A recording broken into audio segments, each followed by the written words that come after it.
everybody, it's Felisa, and today's vlog is on red flags and signs that you need to be aware of that your partner is no longer into you. Now, before I do anything, I want to give a disclaimer and say that these are my ideas, my thoughts, my rants, my observations.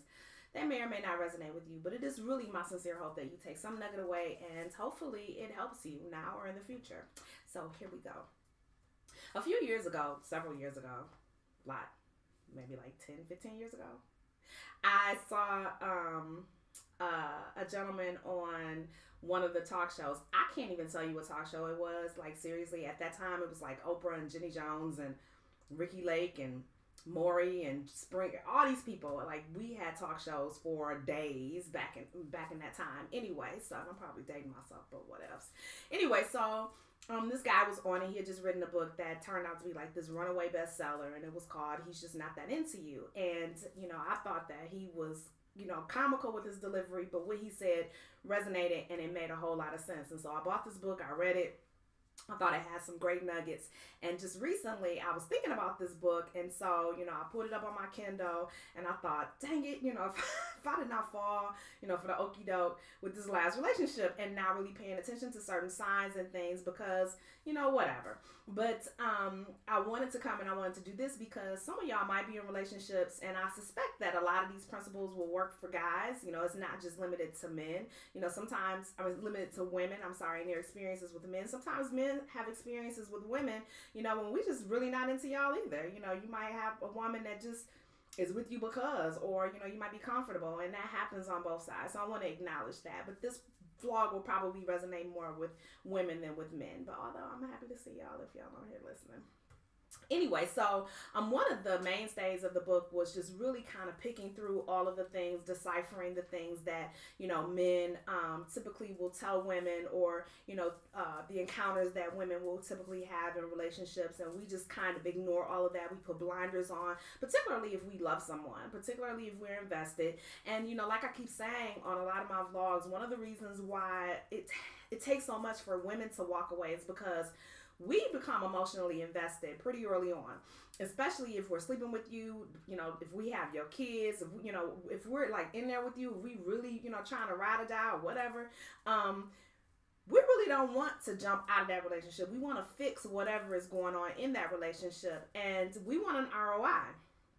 We want a return on our investment. And for most women, the return on the investment is marriage or a ring. And so that's, one of the goals that we may have. Now, that's not the only reason that a woman might want to be married. But honestly, once we start, going on with you and we're investing in you and, we're doing all of this, we want, we envision ourselves being your missus, or, for those that are not marriage minded, we view ourselves as, this is my guy, I'm his girl, and we just together, and, we Bonnie and Clyde it all over the world, whatever that means. But, a lot of times women don't pay attention to some of the subtle changes and details in their relationship, and, they might feel it. I'm very intuitive, so, when my partner started to pull away and do little things, like, I felt that, and I told him, like, because I'm very direct and I'm very communicative, I'm like, it's something that's off. And, I don't know if I communicated it in the best way. I don't know if he was receptive. Maybe by that time he didn't even really care. But I felt a shift in, the energy. I felt a shift in the engagement, and I felt a shift in our dynamic. And the first clue to me was the lack of communication. And I think I mentioned that on the reconciliation failure vlog, where he just stopped calling, or he stopped calling with any regularity at first. And, texts became few and far between, and, et cetera, et cetera. And I would be the one that was reaching out. I would be the one that would be connecting. And, I tested it, like I said before, like I just wouldn't call and see if he would call, and he wouldn't. If he didn't hear from me, it was fine with him. And so that hurt my feelings so much. And I would tell him, like, what's going on? And, despite the fact that there were issues going on with him personally that, he mentioned, or, people being busy, the idea that you would avoid contact with your significant other is an excuse. The idea that you would avoid having contact with your significant other is an excuse, simply because stress and trauma in your life should make you gravitate to each other. And if he's avoiding you, if he's avoiding contact with you, it's because he's really just not that into you. He's not caring about you or your relationship. And this is a quote by Greg from his book, and I want to read this to you guys. I'm gonna try and put it up on the screen, but just in case. So Greg says, if he's not calling you, it's because you are not on his mind. If he creates expectations for you and then doesn't follow through on little things, he will do the same for big things. Be aware of this and realize he is okay with disappointing you. Don't be with someone who doesn't do what they say that they're going to do. If he's choosing not to make a simple effort that will put you at ease and bring harmony to a recurring fight, then he doesn't respect your feelings and needs. Busy is another word for asshole. Asshole is another word for the guy that you're dating. You deserve a fucking phone call. What I tell you, I read that, I was like, yeah, I deserve a phone call. I think that this is one of the biggest issues in relationships. Of course, when you look at the breakdown of relationships or the breakdown of marriage, and the reasons that people wind up in divorce court. Now, divorces are no fault for the most part. So, they can say something like irreconcilable differences and go on with their lives. And it's just a catch-all umbrella for saying, I don't want to live with him no more, or I don't want to live with her anymore. And we just need to be in our separate households and our separate people. But for the most part, the three reasons that people even wind up in divorce court is communication, sex, and money. And as far as I'm concerned, if you can't talk about the money or the sex, that's still a problem. So communication to me is the biggest challenge.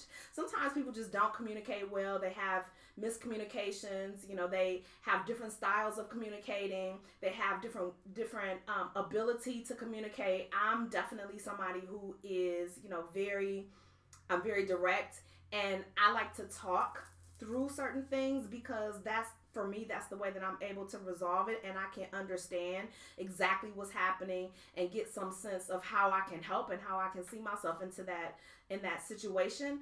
The guy that I was with is very closed. He's very, it's very difficult to penetrate that wall. And because he uses the silent treatment as a weapon, and he also is not above ghosting, that just really, we just don't have the same format, the same style, and I had heard that he thought that I was Dr. Feeling him all the time. And I probably did, but my questions are designed so I can seek clarity, and and I understand that not everybody understands how they're feeling. I understand that not everybody understands, where they are emotionally, and I understand that a lot of people don't know how someone can help them or what they even need. But here's the thing, if you don't know what you need, then how can you penalize somebody else for not knowing what you need? That does not make logical sense. You need to figure out what it is that you need, and then you need to communicate that so that the person that you're with is able to provide that for you, or at least give them an opportunity to say, I don't know how to do that, but let me figure it out because I love you. Staying closed and withdrawn and all those kinds of things just create barriers, and you just create, you just butt heads all the time, and that's how the relationship starts to break down. So ladies, you need to be aware that if your men are starting to divest from you, if they're starting to withdraw emotionally, of course try to engage them, but you might want to think that, if they're pulling away for a reason, and you may not be able to save that. And in that moment, you need to be about the business of protecting your psyche and protecting your spirit and your emotional self, because more than likely that relationship is going to end because he's already left. Men, same thing for you. If a woman has left emotionally, her physical eventually will follow. Trust me when I say that. I left my marriage 3 years before I physically left.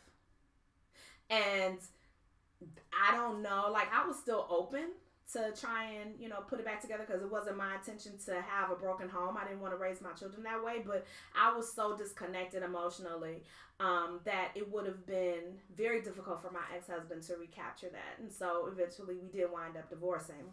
The next red flag that I want to talk about is that they're not doing the things for you that they used to. So, you used to wine and dine her, used to take her out, used to, make sure that she had this, that, and third, or, ladies, if you used to do certain things for your man and you're no longer doing those things, it's a reason why those things are not happening. You kind of just don't feel like putting in the extra effort. You give the bare minimum. But the problem with that a lot of times is, the person will divest from you and stop giving you the things that, used to make you happy, but they still expect for you to provide certain things for them. Like, that doesn't make any sense to me. And I always call those TJ Maxx relationships, where you get the max for the minimum. That's not how this works. So you have to continuously pour into each other. You have to continuously make each other happy. You have to continuously listen to the other person and rise to the occasion. And a lot of times we get selfish, we get consumed with a lot of things, and whatever our life is, and we don't think that, well, I haven't done this, that, and the third for, my man, or I haven't done this, that, and the third for my lady. And so, that becomes a big problem. And then, ladies, another thing that I want you to be very concerned with is, if he doesn't provide for you, and men, settle down. I'm not just talking about financially, and I'm not saying that you got to take care of her whole household.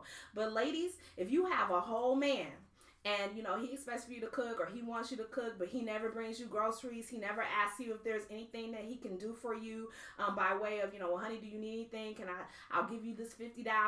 Can you buy a pot roast or whatever and make that for me? If you got stuff around your house that's broken and he knows it's broken, but he's looking at you like, what you gonna do about it? If you're having issues with your car and he can't even offer a solution or a resolution or point you in the right direction, you're just kind of out here doing it by yourself with a whole man, that's a big no-no. That's a huge no-no. Stop doing that, because men's tendency is to provide, and they provide in some kind of way, whether it's a recommendation, whether it's an offering to do something, whether it's stepping in and actually fulfilling that need, because they want to take care of you. They want to make sure that you're straight. They want to make sure that you're okay. And if they are not doing that, if they stop doing that, then you can address it, but be prepared, because now their thoughts and intentions are somewhere else. And I'm not going to suggest that they have someone else, although that might be a possibility, child. But their thoughts are somewhere else, because a man puts his money where his heart is. Flat out, period. He puts his time and his energy where his heart is. If you're not getting any of that, or if you're getting the leftovers from whatever it is he feels like he wants to give to you, that's a big no-no. You need to consider that. So those are just 3. I don't want to make this vlog too long. I may come back and do some other ones for you, but I want you to consider that. But the biggest one of them all, I think, is the communication piece, where they just shut down and they don't want to communicate with you, and it's like pulling teeth to get them to, engage with you or what have you. You need to prepare yourself, because he's probably not that into you. I'm Felisa. Leave your comments below. I would love to hear them. And don't forget to subscribe and share this vlog if you enjoyed it. And I will catch y'all later on. Bye.